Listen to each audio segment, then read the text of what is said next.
ABC News. Listen at 610 AM, 102 FM. I listen, therefore I know. Online at kvnutalk.com and on the KVNU mobile app. I listen on the app.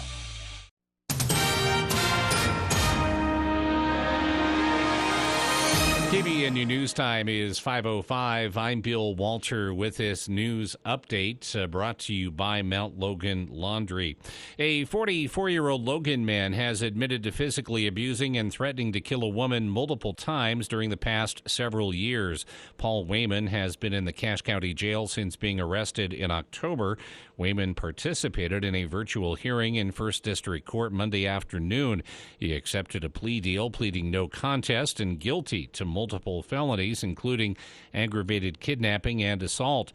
Logan City police officers began investigating Wayman after receiving information of child abuse and severe domestic violence occurring at several local residences. The crimes had been taking place since May of 2019. Wayman has multiple convictions in Utah and California for domestic violence-related offenses. He remains in jail and could be sentenced to up to 15 years in prison. KVNU News Time is 5:06. KVNU weather, mostly cloudy this evening, then clearing. Overnight low near 10, and then partly cloudy in the morning, becoming mostly sunny, high around 30.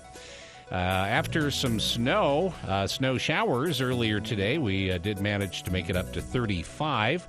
Right now we have 32 degrees at KVNU. KVNU weather brought to you by Maple Creek Ranch, home to a paradise free of Cache Valley inversions.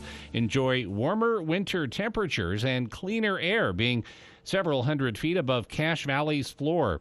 Visit maplecreekranch.net. The colder weather is here. Are your quilts and blankets looking dingy? Is your winter coat or jacket dirty enough to stand in the corner just by itself? Well, go to Mount Logan Laundry. It'll take no time at all to freshen up everything. They have the 55 and 80-pound washers, the biggest around, and great big dryers, too, and it costs a whole lot less than dry cleaning. Free Wi-Fi and drop-off service. Mount Logan Laundry really is the cleanest spot in town, on the corner of 5th East, 9th North, and Logan, or in Brigham at 1st East, 7th South. Mount Logan Laundry.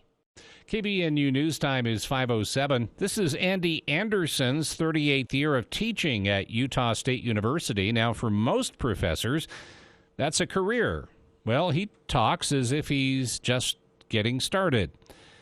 His classes are primarily for students focused on careers in medicine, and he is serious about the process, and he expects the same from them. And I tell them that you have to commit to the classes, because this information, particularly if you're going into a healthcare type of field, is going to carry with you forever. And you have to be willing to put in at least 2 to 3 hours per day just for that one class to actually master the information and retain it for the many years to come. His classes are primarily in human anatomy and human physiology. And I enjoy working with young, bright people.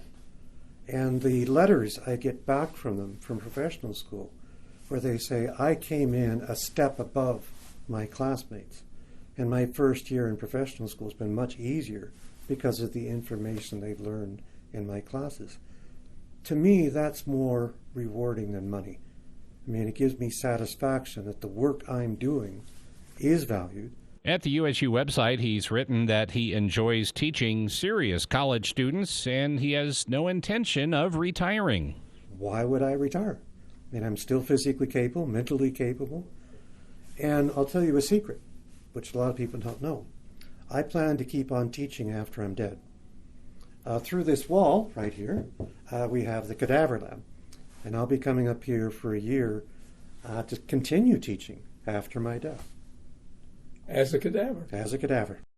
A typical student review of Dr. Anderson's class reads, the material is difficult, but if you listen to him and study hard, it will be the most rewarding class you ever take at USU. And Salt Lake Police Department is investigating a suspicious death after a body was discovered by an underpass near Redwood Road. Officials announced Tuesday that 20-year-old Destiny Kismar was identified as the deceased woman. They said their investigation began around 6:20 Monday evening when they received information that a body was found. Members of the Salt Lake City Police Department Homicide Squad and the department's Crime Lab unit also responded to process the scene and collect evidence. KVNU News Time is 5:10. For more details on these and other stories, visit CacheValleyDaily.com. News Talk KVNU, 610 AM and 102.1 FM. This is Cache County Executive David Zook. I'd like to share some of the ways Cache County is modernizing and improving election security. Beginning in this year's general election, if you opt into the service, it's now possible to receive electronic ballot notifications that tell you where your ballot is in the election process. To ensure the right to a secret ballot is stronger than ever, the county has purchased professional ballot opening equipment that automatically hides all of your personal information. And to ensure that no one is ever allowed to vote more than once, the county now has electronic monitoring equipment that immediately notifies election staff of any issues or attempts by someone to get more than one ballot, regardless of which polling location they visit. Rest assured that Cache County is hard at work ensuring election 2022 is safe and secure. For more details, please visit cachecounty.org. Hey everyone, this is Ryan at My Mattress. I've been doing mattresses for about 24 years, and I remember a long time ago, one of the vendors came out with a tagline and it said, "Better sleep through science." I loved that idea, so I watched all these vendors. Two of them did it, IntelliBed and Tempur-Pedic. We went after them hard. They're both in our store. IntelliBed, it's gentle to the hip and shoulder, but lifts the lower back. Tempur-Pedic lets you conform into the bed. Better sleep through science, IntelliBed and Tempur-Pedic, only at My Mattress.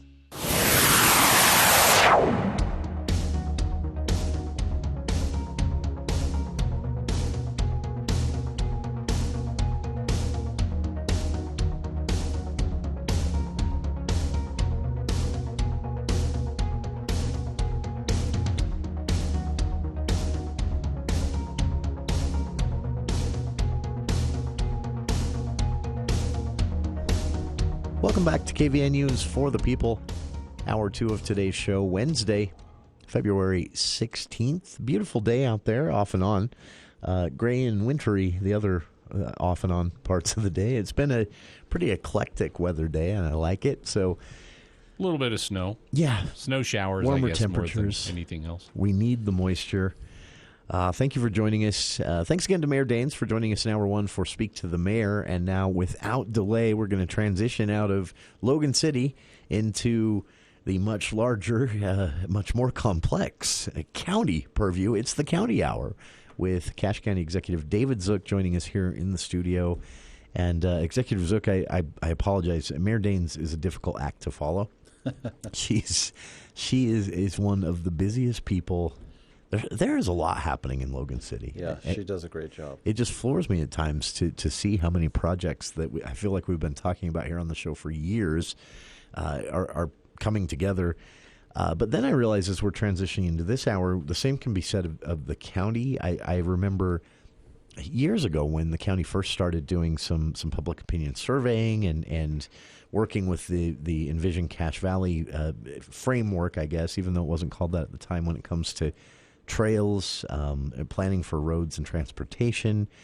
But the county right now, you guys are in an interesting situation where at the legislative level, they're talking about a lot of infrastructure money. They don't know for sure yet what they're going to do with it at all. But we know some will be coming to Cache County. But you guys, all of you there at the county, you can't really plan yet, right? Until you know a dollar amount or where it's going to go. But there's a lot of need, right? Yeah, absolutely. I was just reading an update on a really important infrastructure update we need here in the county, and that's for Millville City. The money that they're trying to get for their sewer system. They have to put in a sewer system. It's very expensive. They really can't build down there unless they get a new sewer system in. And that's hopefully some of the money that will come through for them so that they can fix that. The biggest problem really is the water system down there. Their wells, they need to make sure that that wastewater gets put into the sewer and doesn't contaminate their drinking water system. But yeah, there are a lot of infrastructure projects. One I've been talking to Senator Wilson about is 10th West. We need to expand the north end of 10th West and fix that intersection with Airport Road there, 2500 North. It's when the state came in and paved that, it didn't. The north end is only 2 lanes instead of 4 lanes like the rest. So that's one of the pieces we want to have improved and finished. And that intersection there is it's really dangerous. Doesn't function very well. So hopefully we can get some funds to fix that. That's a really important one. The pressure kind of ratchets up, I assume, on roads as we see the growth we're seeing. And have we planned well in the past? I mean, is it not to put you in a position where you're speaking poorly of former county leaders in any way, but times have changed, needs have changed. Obviously, where people are living and how many people are living has changed.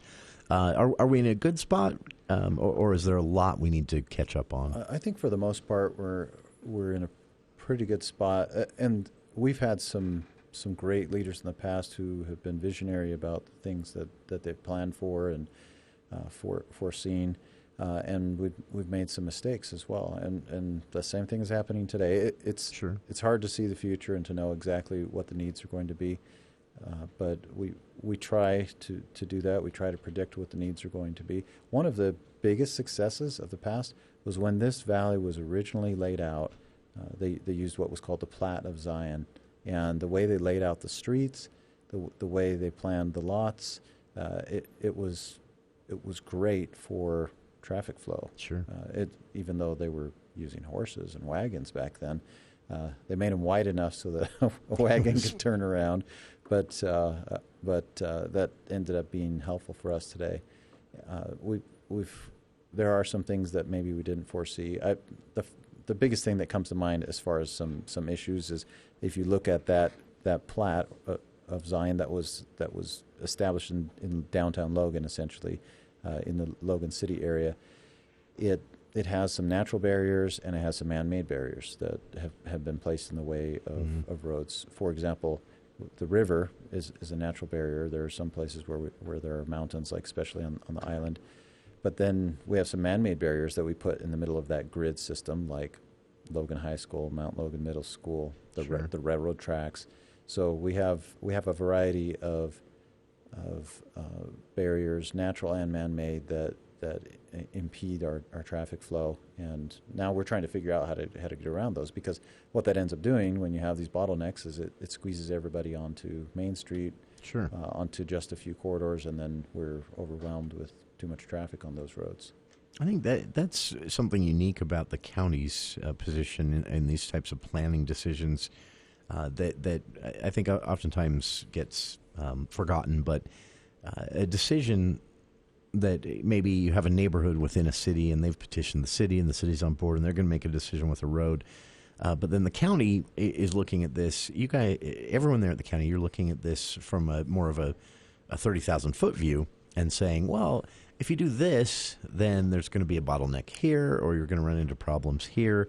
And that will never end, right? There will never be a time when the county can say, just do what you want without considering the future. That's an ongoing planning process. Yeah, and we try to work very closely with our cities, and some of the smaller cities rely on us a little bit more because they don't have full-time planning staff. Sure. The bigger cities like Logan, they have an entire department and lots of sophistication when it comes to planning things, and then we have everything in between. We actually provide a service to the smaller cities where they can pay us and be part of our countywide planning program, and we provide GIS services for them. We help them prepare planning documents. We help them with ordinances. We help them with trail development. We have a variety of services that we provide for them, and I think that's great. And that's the kind of thing county governments should be doing. We should be helping the smaller cities, the smaller communities, when some of them have a couple staff members who are just doing the bare minimum. And then they have volunteers who are serving on their planning commission, and their council members who are essentially volunteers, trying to figure some of these things out when they have a day job and other things that they have responsibilities for. So we're happy to step in and help them out and lend some of the expertise from our planning department. It's an important role, and of course, You're also looking upward towards the state legislature, especially right now for the next few weeks as they're still in session. Yeah, 2.5 weeks. Yeah, fingers are crossed, right? But I did get a chance. I didn't talk to all of our Cache Valley lawmakers, but I did in conversations with three of them. Three different lawmakers made the same comment, and I was curious to see your take on this. What might be leading them to feel this way? It was praise, but three different lawmakers in three different conversations said, what has been great is obviously they're up against the entire body. The Cache Valley lawmakers have to go down there and be a voice for Cache Valley. But they said one thing that's really helped in that this year is that the county is coming at them ready, fully informed, all of the ducks in a row. The data's there, and they're able to then take this and run with it at the legislative level. Is that a priority you've set? Is that something a decision you made to go into it that way? I'm glad they feel that way because I don't. You don't necessarily feel that way every day, huh? I don't feel like I've been doing as good of a job as we should be doing or we could be doing. It's kind of interesting because I think the last time you interviewed me, we were getting ready to go into the session. Yeah. And I was talking about how we had started really early on several issues and had been planning and done the background work, and I guess I found out how naive I was. And we still had so much more work that we needed to do. For example, one of the bills that I asked Senator Wilson if he would run is his SB 167 sexual exploitation amendments, and this is about child pornography, is what it is. And we actually were working with the Malou Foundation, and we identified that we needed to toughen some of these penalties related to child pornography. Sure. And the problem is the penalties there, they just don't align with what the public would expect them to be. They're not nearly as stiff as they should be. I was surprised to learn that. Yeah, we had through that bill. That's how we had a learned recent case. It actually started with the Canadian Mountain Police, went to the FBI, ended up with our county prosecutors. A ton of work went into tracking this predator down, and he eventually we convicted him, but he got 30 days. 30 days in jail, and which is unbelievable. It's a morale issue for our members of law enforcement. How traumatic that is. They have to look at this evidence. They're collecting it. They have to see this horrible material, and then for them to go through all that work and have somebody get a slap on the wrist like that, it's not right. And that's just the tip of the iceberg. The real problem is the child victims, the victims who are being depicted in these videos. That is ultimately what our cause is, and what we're trying to fix, trying to stop, is the production of this pornography in the first place, because there is a victim. Some people say, "Oh, it's just people looking at pictures online. There's no victim." No, there is a victim. There is a child who was victimized in order to create that in the first place, and we have to cut down the demand before the creation of this will slow down. But my point on this bill is, we got into the process, and I realized there was so much more work that needed to be done for us to be successful with this bill. It's going to Judiciary Committee in the Senate tomorrow morning. Oh, wow. And so I'll be down there supporting it, and we hope it's successful in the committee. But just over the last week, we've had so many meetings with so many stakeholder groups. There's a process you have to go through to get a bill in place, and Senator Wilson has gone through all of those steps. But those of us who are supporting it and making sure it's successful, there's a whole nother process that we have to go through, meeting with all the stakeholder groups, getting buy-in, making sure that people are supportive of it, the people who aren't supportive, why are they not supportive, what are their arguments, how can we respond to those arguments, would it be appropriate for us to incorporate some of those arguments into the bill to maybe find some kind of a compromise. We've been doing all of those kinds of things on this bill in order to get it to pass. And we've been meeting with the Sentencing Commission and defense attorneys, and also on the law enforcement side with the Attorney General's office, with victims groups, with the courts, with all of these different groups to make sure they've reviewed it, identify any concerns they might have, see if we can address those, So we're on the third version of that bill. That they call it the second substitute is what will be going to the committee tomorrow, and hopefully it's successful there.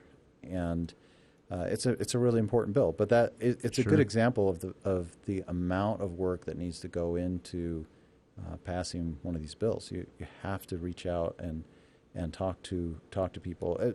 There are some that just fly right through. They're non-controversial. Sure. And you would think that this wouldn't be controversial. You would think, yeah, because you think to yourself, who would be opposed? Yeah, who would be opposed to throwing the book at these kinds of child sexual predators? But unfortunately, there are a lot of people who are opposed to this bill and to us making these penalties more severe. And I understand their arguments. They have some good points that they make, and one of their concerns is just how many people we're going to throw into prison and how long they're going to be in there. And frankly, I don't care. I don't care how much it costs. I don't care how much it costs, and I think the citizens of Utah don't care either. I think that is something people would be willing to pay more taxes for. Yeah. To lock up sexual predators forever. I say lock them up forever. Why do they ever need to get out? I don't see the problem with that. And you can look at that as almost an investment. Yeah. The taxpayer expense to incarcerate, even for life, would be an investment for the community. Absolutely. Keeping our children safe. I think the average citizen out there would say, absolutely, lock them up, throw away the key, I'll pay for it. And unfortunately, not everybody agrees with that. And I had somebody say that I might be considered a wacko for thinking that way. I stand by it. I think we need to be tough on crime when it comes to child sexual predators. We need to be tougher than we are now, for sure. It's one of those areas where you do have to start asking questions. A lot of time when we talk about incarceration rates and things like that, we talk about rehabilitation and recidivism, and I think there is a valid space for a question in a debate like this about can someone be rehabilitated if they have willingly walked into making money off of child pornography? I mean that you have to wonder at a certain point, how do you? Yeah, so I'm with you on that one. I don't think you're a wacko at all. Although I bet that word's thrown around a lot during the legislative session. Yeah, I think it's probably a common theme down there. 753-5868 if you'd like to join us. Cache County Executive David Zook here in the studio for the County Hour. We'll be back right after this. Dr. Josh Red, chiropractic physician, explains how Red River Health and Wellness can help you. A lot of our patients end up having autoimmune conditions. This is where their immune system, rather than attacking bacteria, a virus, or other bad things, it starts to attack their own tissue. This can cause so many different issues and symptoms throughout the whole body. The biggest thing for us at Red River is to identify what's causing the autoimmune response to flare up. This could be intestinal problems, blood sugar imbalances, cortisol defects, hormonal imbalances, along with something as simple as dietary triggers and environmental triggers. One of the most common causes, too, when you have an autoimmune condition is you'll have inflammation throughout the whole body. Not every patient will have the same imbalances or the same triggers, and so we have to customize a very personalized treatment plan in order for these patients to feel better. Schedule your appointment today at 855-55-RIVER. Red River Health and Wellness with offices in Logan, South Jordan, Springville, and St. George. Call Red River today. Let's go ski joring. Ski what? Ski joring. It's where a person on skis is pulled by a horse. It comes from Norway, and it means ski driving. Come try it this Saturday in Bear Lake. You can even compete for cash and prizes. Google Ski Joring Bear Lake to see a video and learn more. Then come ski joring this Saturday morning just north of Heritage Park in Garden City. Brought to you by MW Quarter Horses, Bear Lake Visitor Bureau, and Bear Lake Valley Chamber.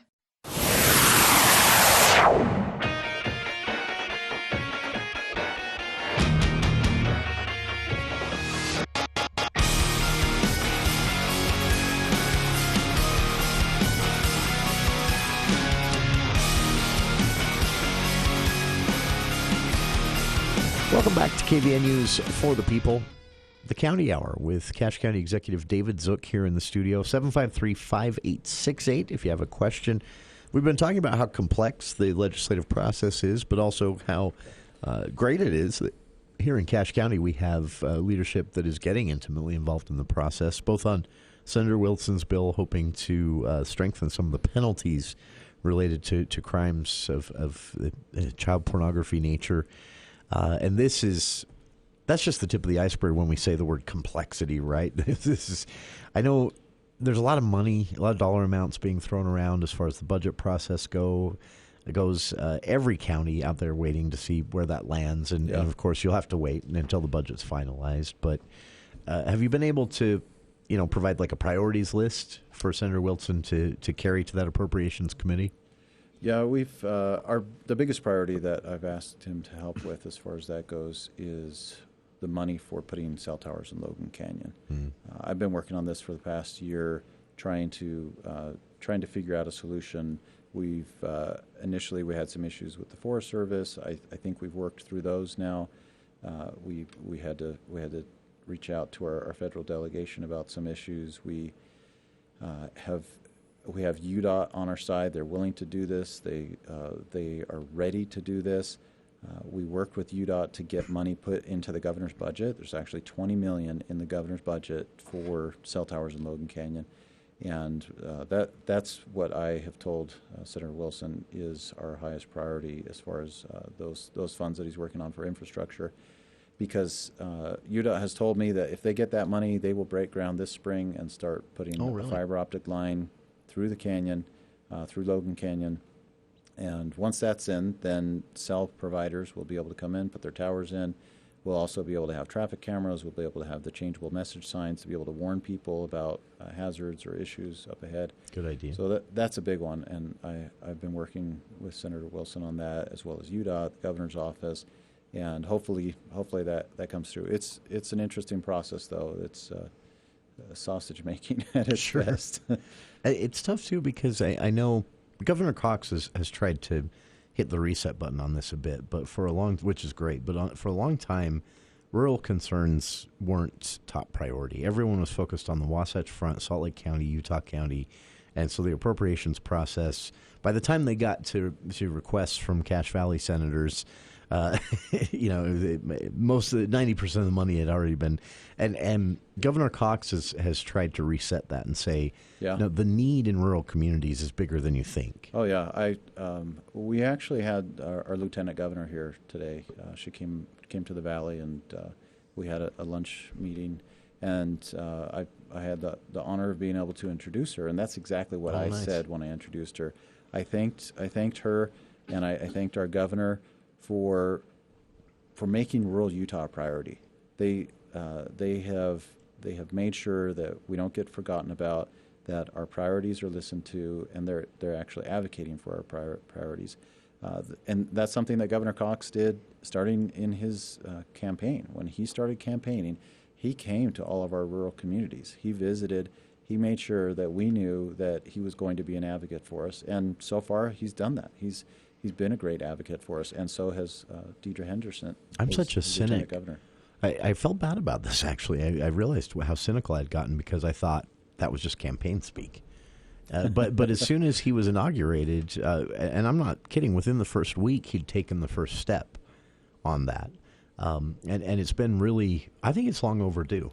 Yeah, I really appreciate that about him because he's from rural Utah. He cares about rural Utah, and he's going to make sure that we get taken care of. But the majority of our population is down on the Wasatch Front, yes. Sure. But that doesn't mean that we should be forgotten about. And a good example of that, of something that I'm working on right now with former Senate President Wayne Niederhauser, who's now over homelessness for the state. Governor Cox tapped him to oversee homelessness. Working with them, as well as Representative Steve Elison on a homelessness bill. I don't think it's been introduced yet, but we have homelessness here in Cache County, too. There is homelessness in rural Utah. We had our point-in-time count where we go out in the middle of the night and count homeless people. We identified there were over 200 homeless people in Cache County in the winter. Thankfully, most of them, we were able to actually put them up in emergency shelter and hotels, things like that. But we still had at least a couple dozen who were sleeping outside in vehicles, things like that. And that was an increase from the previous survey, right? Yeah, yeah. So it's going up. I'm sure the housing crisis has a lot to do with it. Sure. There are even more housing issues, and it makes it even more difficult for people to find housing. But the point is, we have a problem here. We have homeless people in our community, and if legislators or other state leaders are going to say things like, well, all the money to support homelessness needs to be down on the Wasatch Front, they're missing our needs, and sure. And so we're working to make sure that homeless people in our community are taken care of, also that we have the funds to be able to help them to get back on their feet, connect them to the resources they need, and find a place that they could stay. So I think that's a good example of the vision and the commitment that the governor's office has. They are supporting us in this, and there's a real need. And sure. Sometimes the people in Salt Lake, they see their homelessness problem. It's much more visible. They obviously have a bigger problem. They have a lot more people there. Sure. And I've heard that from Valley residents who have called in. They say, look, you don't see panhandlers in downtown Logan, but we're talking about families living in cars, and that's a hard thing to see. Oh. You don't notice that, but it's happening. Yeah, it's hard to see in more than one respect to the word. It was sad. It was very, very sad. This is a difficult thing to see when somebody has ice, not just on the outside of their window, but the inside of their window. Sleeping in their car is frozen on the inside. That's hard to see. And it's happening here in the Valley. I'm glad the point-in-time survey happened so that people will become more aware of this, but I'm even more glad to hear that Governor Cox is sticking to that, to promote the focus on some of these issues in rural areas. But speaking of that, if listeners want to see some of what Governor Cox has said about this, I'll link to it on our Facebook page. But encouraging news. It wasn't just a campaign promise. It was something he actually followed through on. Has put Cache County in a good position to get some of these priorities ratcheted a bit further up on the legislative appropriations process list. We'll talk more about this. That budget won't be done for weeks still, so we won't know a final amount or thumbs up for sure on anything. But at least getting more of a voice down there at the legislature. Good news. Cache County Executive David Zook, our guest here in the studio. You're listening to the County Hour on For the People. We'll be back right after these headlines with KVNU's Bill Walter.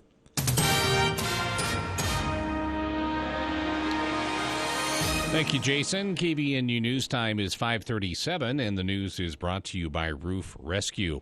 A 37-year-old Smithfield man has been arrested and charged with breaking into a home and assaulting a man. Zachary West was booked into the Cache County Jail Tuesday afternoon. According to an arrest report, Cache County Sheriff's deputies received a delayed report of the burglary on Sunday. The homeowner claimed that West, a family member, had been forced to leave their home Friday night due to his intoxicated state. West allegedly returned and kicked in a door of the home, forcing himself inside. When the alleged victim confronted him, the suspect struck the homeowner in the face, breaking his nose. The alleged victim told law enforcement that they also injured their hand trying to defend themselves and were kicked in the rib cage. They later sought medical care for their injuries. Deputies law enforcement located West, and he was questioned at the Cache County Sheriff's Office. He admitted to barging into the home to retrieve a pair of sunglasses and fighting with the alleged victim. West was arraigned in First District Court this afternoon. Appearing by web conference from jail, he was charged with aggravated burglary, a first-degree felony, and 2 misdemeanors. The state of Idaho has lifted the Crisis Standards of Care designation for hospitals in the southwestern portion of the state, with public health officials saying coronavirus-related staffing and blood shortages have improved somewhat, though hospitals remain stressed. The Crisis Standards of Care designation allows hospitals to triage health care as needed when they do not have the capacity to deal with patient influxes. They were put in place for 18 counties in the southern half of the state about 3 weeks ago as the Omicron variant surged statewide. A tally by Johns Hopkins University shows that Idaho ranks 9th in the country for newly reported COVID-19 cases per capita. And the Utah State Aggie men's basketball team lost their third game in a row. This time it was San Diego State's dominant defense that made the difference, 75-56. The final score was nearly reversed between the previous matchup between the squads as the Aztecs exacted revenge from their 75-57 loss in Logan. KBNU News Time is 5:39. If you think it's expensive to hire a professional, just wait until you hire an amateur. Why the heck is the roof leaking? Larry, you said you got it fixed. I thought it was fixed, Donna. Everything was fine until it started raining. Larry, that's the point of fixing the roof, is so we can actually live here when it's stormy outside. This is David with Roof Rescue. Our experienced roofing team is tried and true and will fix your roof guaranteed. Visit roofrescueusa.com to schedule your free roof inspection. Roof Rescue, providing watertight peace of mind. KBNU weather tonight, mostly cloudy, then clearing skies, low near 10, partly cloudy, then mostly sunny tomorrow into the low 30s, mid-30s, and nice weather on Friday. It's been to 35. It's 32 right now at KBNU. KBNU weather brought to you by Maple Creek Ranch, home to a paradise free of Cache Valley inversions. Enjoy warmer winter temperatures and cleaner air being several hundred feet above Cache Valley's floor. Visit maplecreekranch.net. You can always get more news at cachevalleydaily.com. At Heritage Jeep, February is the month that we honor American legends, and during our President's Day sales event, there's never been a better time to find yourself in a legendary Jeep vehicle. Like the new Jeep Gladiator, one of the most versatile Jeep vehicles ever. Well-qualified leasees can get a low-mileage 39-month lease for just $339 a month. Jeep has always been on the cutting edge of innovation and performance, and they've proven that once again with the 375 horsepower 2022 Jeep Wrangler 4xe.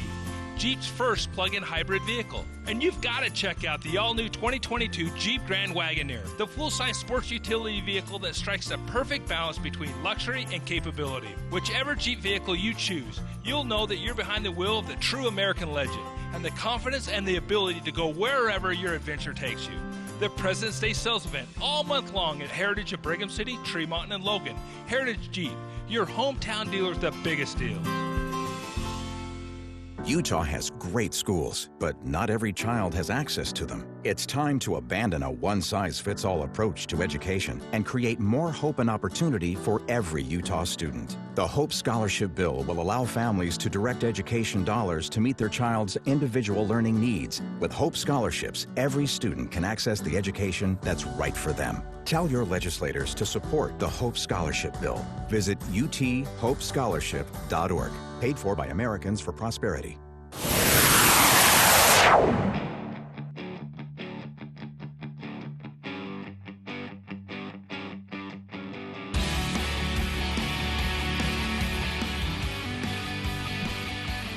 Welcome back to KVNU's For the People.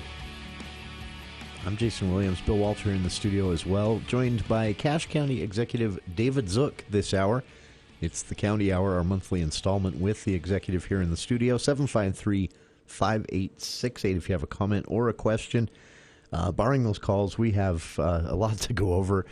This has been, I have to say, Executive Zook, this is one of the fastest shows I remember doing in a long time. Hour one with Mayor Daines, and so much to cover with Logan City. Then the County Hour next, and there's a lot going on with the legislative session, with more... for listeners just tuning in, we've covered some of the legislative items that are a priority for the executive, for the county itself, including, I think this is a great idea. I'm actually sort of surprised that it hasn't come up a lot earlier, but for public safety reasons, the cell towers in Logan Canyon and the ease and non-invasive way that can be done with fiber lines and things like that. Yeah. So that's moving along. Fingers crossed that it gets funded. But that's just one of several things that you're keeping an eye on, right? Yeah, and we were talking about infrastructure earlier. We were talking about roads, and one of the biggest, most important road projects in our valley is the expansion of Valley View Highway. That's right out front of your radio station here. Sure.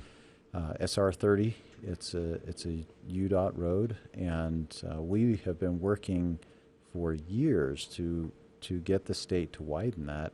Sure. And UDOT says traffic has tripled on that road since it was constructed. Yeah, That's it's a lot busy. of volume growth. A lot of people are going over the mountain to work at places like north of Grumman, other places in Tremont, and there's a ton of traffic there, as well as getting to the other side of our valley. So UDOT is finally working on, or about to start on the widening project. We've pushed for years to get that done. And UDOT came to us recently and they said, that section where it crosses the railroad tracks over there by Mendon, by SR-23, well, the railroad won't allow us to widen it across the tracks there, so it's going to have to neck back down to 2 lanes when you cross the railroad tracks. And I thought to myself, that's unacceptable. We cannot allow that to happen. That is not right. So. It's wide enough there for it, right? This isn't a physical limitation. It's not about a physical limitation. The railroad, and I understand where they're coming from. They're very concerned about safety. They don't want any more cars crossing railroad tracks. I get that. But this is a very slow train that goes through there twice a week. We get one train that comes up on Tuesday and it heads back out on Thursday. It's not like it's a major crossing. We do have a lot of cars going through there, but they're already crossing it. It's already happening. Sure. And all we're going to do is make it a little bit wider.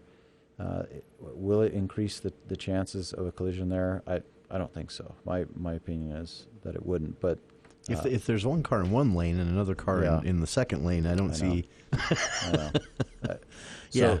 So they told UDOT, they said, well, we won't let you widen it across our tracks unless you build a grade separation, which is basically an overpass, which is going to cost, UDOT says that'll cost maybe $50 million, maybe as much as $70 million to build an overpass there. And then, so they said you could do that, or you could close 3 other crossings around the valley. So that's interesting. Yeah. So they have an equation of some kind. Yeah. It's just arbitrary. They just made up this number of 3 other crossings, and so we actually considered that for a minute, and we said, well, there are a lot of farm crossings, and then they said, oh no, we're talking about major crossings with similar volume. And there's no way we can't close. How many other crossings do we have with that many cars going across them? I can only think of one, 89. Yeah. 89 crosses a couple times, actually. So you have to close that. Out in Wellsville and in Logan crosses. Yeah, if they want you to get the same volume, because even closing everyone in Logan City along 6th and 10th West, probably not enough traffic to count. So interesting. It's just not realistic. There's no way we could do that. And then on top of that, they want Logan City's having the same problem at 1400 North. 1400 North and 6 West there at the railroad tracks. People may have noticed that over the last couple of years there was a project done there. The intersection was signalized. It was widened, but not over the railroad tracks. There are concrete barriers there. You can't actually widen it. The city's not allowed to widen it there because the railroad didn't allow them. And the railroad said, well, we'll let you widen it there if you pay us $12,000 a year. They just arbitrarily came up with a number. They said, if you pay us $12,000 a year for maintenance of that crossing, then we'll let you do it. And Logan City said, well, where'd that number come from? How much have you spent on maintenance there in the past? Can you show us any records? What does it actually cost? Which they weren't able to produce for them. And then not only that, they said, yeah, we want it to be $12,000, but in the future, we just want you to sign this agreement, and we can change that number to whatever we want, whenever we want, and no justification required. So, of course, Logan City said, we're not signing that, and we're not paying you $12,000 a year to maintain this when you can't even show us that you've had to do that in the past. Sure. So, thankfully, Representative Schultz actually introduced a bill, HB 181, that would change this process, that would put this decision in the hands of UDOT, where UDOT could decide what the appropriate level of maintenance is, who should be responsible for that. It should hopefully set the costs, and it would be realistic then. It would be based on actual data, actual costs, And I don't think anybody's saying that they wouldn't do this. UDOT's not saying they're not going to pay their fair share of the cost. Logan City, they're willing to pay their fair share of the maintenance costs. If they're going to require this crossing over the railroad tracks, they'll take care of it. But a reasonable question is, reasonable. How did you come up with that $12,000 number a year? So that's a really important bill, HB 181, and I appreciate Representative Schultz running that and helping. And I went down a couple weeks ago and testified in support of that bill. And it wasn't just me. We had Logan City there, and we had somebody from Kearns City. We had somebody from Layton City. This is a problem across our state, where communities are trying to widen their roads across the railroad track, and the railroad is just not allowing it to happen. Unfortunately, they have a lot of power. They have a lot of authority. Yeah.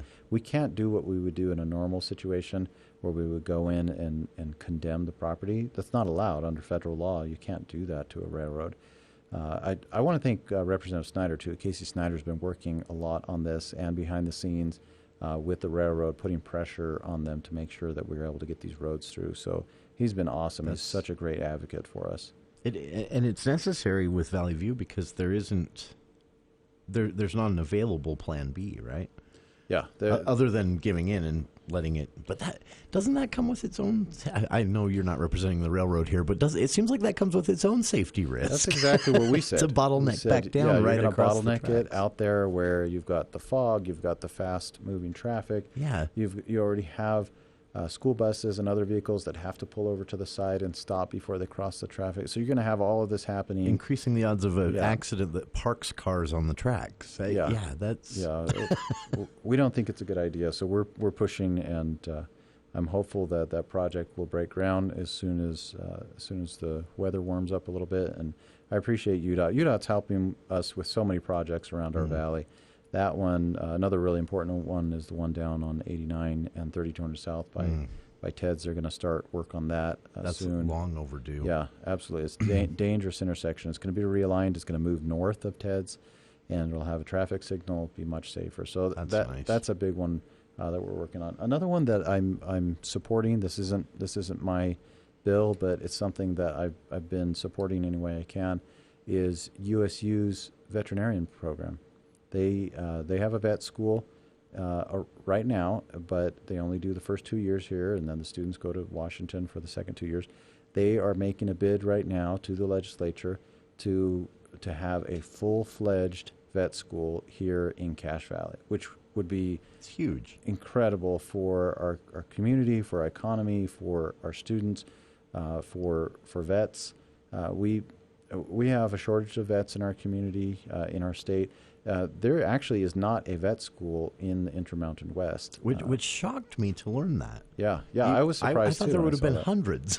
Yeah, you would think. With how much agriculture we have, and another thing that Utah State is a leader in is other animal sciences, genetics, biotech. This school would support all of those. And we've learned over the last 2 years now the importance of zoology and veterinary science, animal science, for diseases that affect us. There is a link. We're suddenly aware of a public safety angle to all of this. Even a national security angle that we need to be aware of, that we need to be prepared for. We need smart people studying things that can protect our public. That's what would happen if this vet school went in here. So I hope the legislature is supportive of that proposal.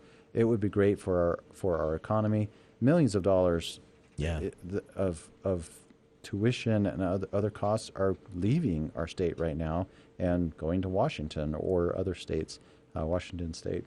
I spoke with a couple of families in agriculture when I first read about this bill. And I said, tell me about this vet shortage. What are we talking about? And they said, well, there's the vet shortage in that every veterinarian clinic for your domestic animals, dogs and cats, they're stretched pretty thin, and everybody's probably experienced that a little bit with appointment dates. But he said, we're talking about the fact that we have dairy farmers who cannot get a field visit for their livestock for a few weeks out. And he said that costs money. That costs the family money. It can cost them the lives of their livestock, which in the end reduces their overall. And he said this is all tied to a veterinarian shortage, and I had no idea. Yeah, we need more. It's such an important part of our economy. Agriculture is almost a $2 billion industry in our state, and animal agriculture is about $1.3 billion of that. Wow. So we need to support that. We need to retain. I think it was over $16 million in tuition and fees and other things that are leaving our state right now because vet students are going to other places. We have about 15% fewer vets per capita than the national average. 15% fewer. That blows me away. So we need to address that. We need to be on the cutting edge of animal science too, which Utah State will do.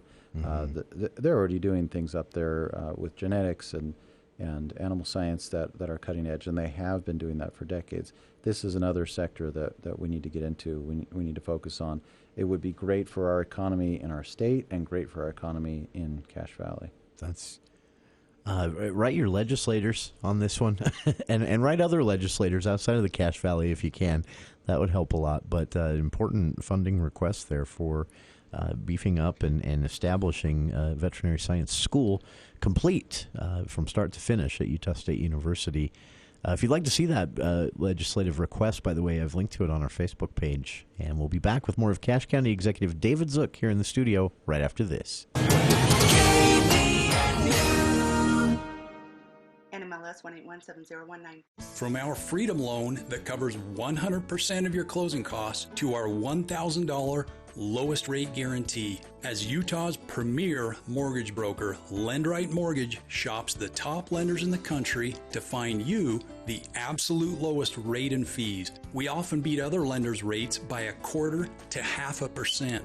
That means a lower mortgage payment for you, which can save you tens of thousands over the life of your loan. Compare us to any lender.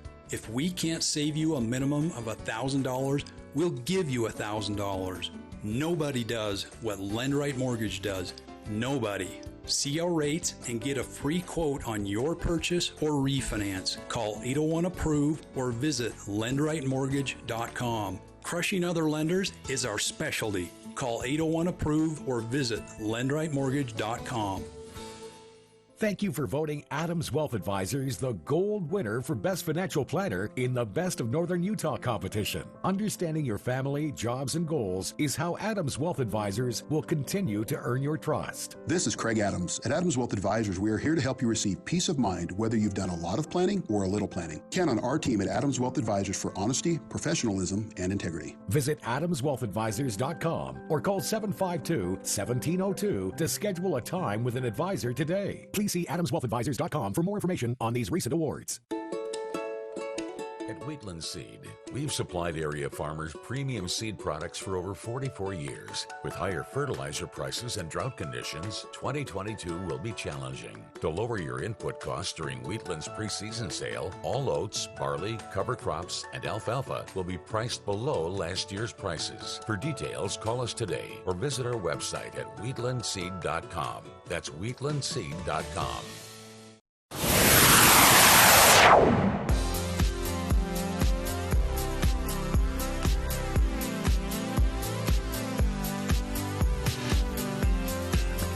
Welcome back to KVN News for the People. David Zook, Cache County Executive, here in the studio with us. And Mr. Zook, sorry, my fault. I lost track of the clock. I was so interested in that last part of our conversation. Only 2 minutes left. Is there any final item you'd like to smash in there? I just want to mention, this is not related to the legislative session, but we kicked off an effort a couple weeks ago to preserve open space. This was an effort I was working on a couple of years ago. Pandemic happened, kind of put it on the back burner. We've kicked it off again. We've had a really good turnout of a lot of people who are concerned about preserving open space in our community. A lot of good leaders have stepped up and are willing to help with this effort. So that's something we're working on, and I hope to see something good come out of that, some good proposals that we'll be able to talk about more in future shows. This is the county has put a lot of effort into this. I don't know if it's 5-year, 10-year plan, but the master plan approach to things, right? And this falls into that realm. Yeah, this is something that's coming out of our general plan update. We should ideally update those every 7 to 10 years. Very nice. A lot of things happening in Cache Valley. If the last 2 hours haven't driven that home, nothing will. Cache County Executive David Zook, I always appreciate your time. It's a pleasure to have you here in the studio, and look forward to speaking with you again next month. Thanks, Jason. For those out there that would like to stay in touch with the county in between now and then, cachecounty.org, contact information, agendas, council meeting council meeting calendar, and more. All of that at cachecounty.org. And that is our time for today. Thank you for tuning in. Charlie Schill kicking things off tomorrow with the KVNU For the People Theater Hour. And we'll also recap the legislative week so far. That's tomorrow on For the People. Dave Ramsey is next here on KVNU Logan.